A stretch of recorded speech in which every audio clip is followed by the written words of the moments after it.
Hahnemann প্রথম জীবনে কী করতেন? হ্যানিম্যান তো পেশায় তিনি অ্যালোপ্যাথি ডাক্তার ছিলেন, কিন্তু তখনকার দিনে অ্যালোপ্যাথি চিকিৎসা হোমিওপ্যাথিকে হ্যানিম্যানকে সন্তুষ্ট করতে পারেন।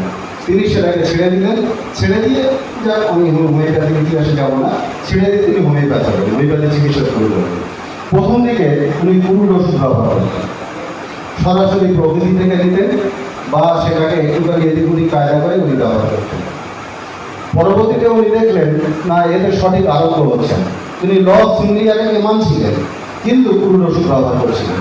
উনি দেখলেন এটা আরোগ্য হচ্ছে না ঠিকঠাক।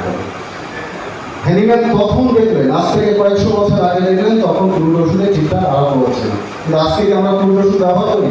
আমরা কিন্তু হামেশাই পুরুষ ওষুধ ব্যবহার করছি। আপনারা ডায়াবেটিক পেশেন্ট করে তাকে আমরা সিনিয়াম জাম্বলেটাম দিয়ে দিচ্ছেন, কেফালেন্ড্রা ইন্ডিকা দিয়ে দিচ্ছেন, তারা কিছু কথা, তারা কিছু কথা রস খেতে দিচ্ছেন, ওই জামের বীজটাকে গুঁড়ো করে খেতে দিচ্ছেন, এটা পুরো ড্রাই। আবার রাউফিয়া সার্ভেন্টিনা দিচ্ছেন প্রেশার বাড়বে, এটা পুরো ড্রাই। কিন্তু হ্যানিম্যান এখান থেকে সেই কয়েকশো বছর আগে কিন্তু এখান থেকে সরে গেছিলেন, বললেন না ওভাবে আরোগ্য হয় না, ওভাবে আরোগ্য করা যায় না, ওভাবে একটু উপশম আপনি দিতে পারেন, কিন্তু আরোগ্য হয় না। হ্যানিম্যান কিন্তু উপশম দিতে চাননি, হ্যানিম্যান রোগীকে আরোগ্য করতে চেয়েছিলেন। তাই যাই হোক, প্রথম দিকে উনি পুরো ট্র্যাক ব্যবহার করতেন, তারপর উনি দেখলেন না পুরো ট্র্যাক ব্যবহার করলে আমরা সঠিক আরোগ্য করতে পারছি না। উনি কী করলেন? ওষুধকে লঘু করতে লাগলেন, আরও তরল করতে লাগলেন।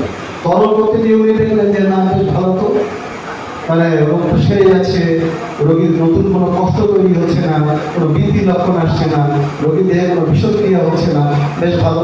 তিনি এইভাবে আস্তে আস্তে কিন্তু পোটেন্সির দিকে এলেন।